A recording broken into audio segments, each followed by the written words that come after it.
আজকে বানাবো সোয়াবিন দিয়ে আলু ঝোল।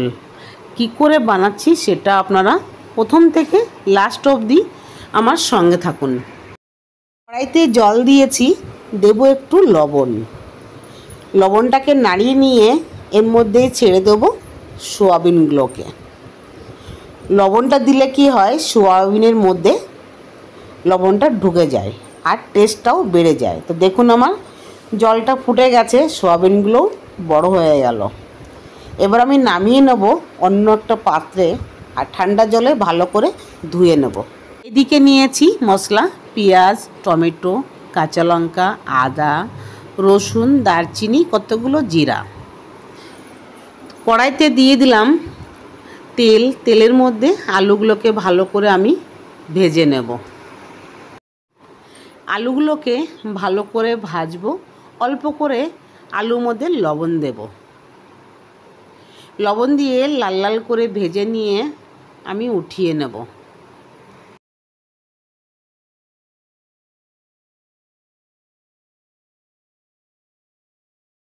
তেলের মধ্যেই আমি আবার সোয়াবিনগুলোকে ভালো করে ভেজে উঠিয়ে নেব।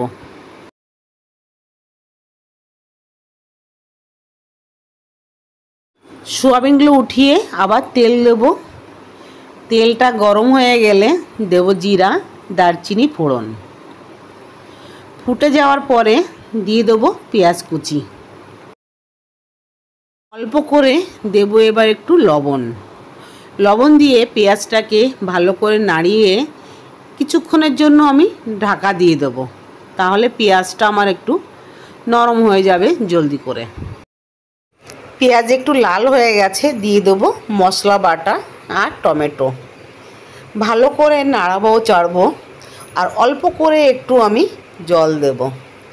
জল দিলে কি হয়, মশলাটা নিচের থেকে লাগবে না। আর এবার আমি আবার একটু হলুদ দেব আর শুকনো লঙ্কার গুঁড়োটাও দিয়ে দেব।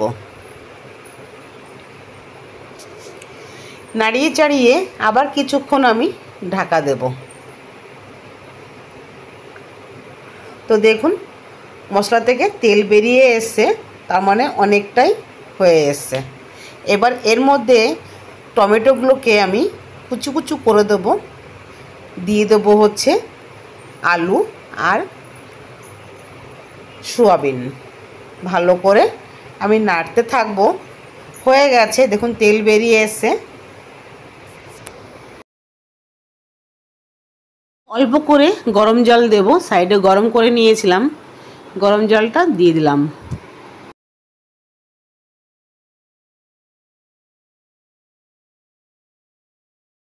রান্নাটা আমার হয়ে গেছে। দেব একটু এভারেস্টের গরম মশলা। অল্প করে দেব ঘি। ঘি দিলে বেশ সুন্দর লাগে খেতে। তো হয়ে গেছে। নামাবার আগে আমি একটু ধনিয়া পাতা ছড়িয়ে দেবো। বাস, কেমন লাগলো আপনাদের রান্নাটা অবশ্যই কমেন্ট করে জানাবেন। কমেন্ট করলে আমার একটু ভালো লাগবে।